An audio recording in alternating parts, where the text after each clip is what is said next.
নতুন বছরে বাংলাদেশ 2.0 বিনির্মাণে কাজ করার প্রত্যাশা ব্যক্ত করেছেন জাতীয় নাগরিক পার্টির এনসিপির মুখপাত্র আসিফ মাহমুদ সজীব ভূঁইয়া। আজ বিকেলে দলটির সংস্কৃতি সেল আয়োজিত বৈশাখী শোভাযাত্রা শেষে এ মন্তব্য করেন তিনি। এর আগে বাংলা নববর্ষ 1433 বরণ করে নিতে রাজধানীর বাংলা মোটর এলাকায় বৈশাখী শোভাযাত্রার আয়োজন করে জাতীয় নাগরিক পার্টি এনসিপি।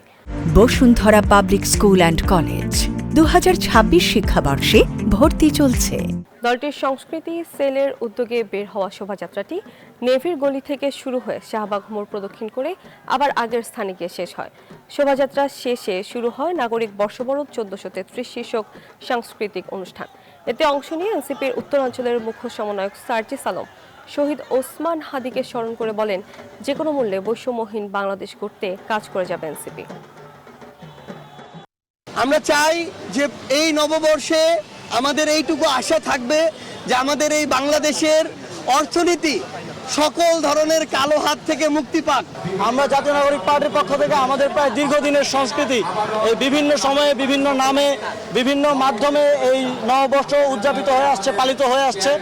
আমরা সেই ধারাবাহিকতায় আমাদের পক্ষ থেকে আজকের প্রোগ্রাম আয়োজন করেছি নগরবাসীর সাথে।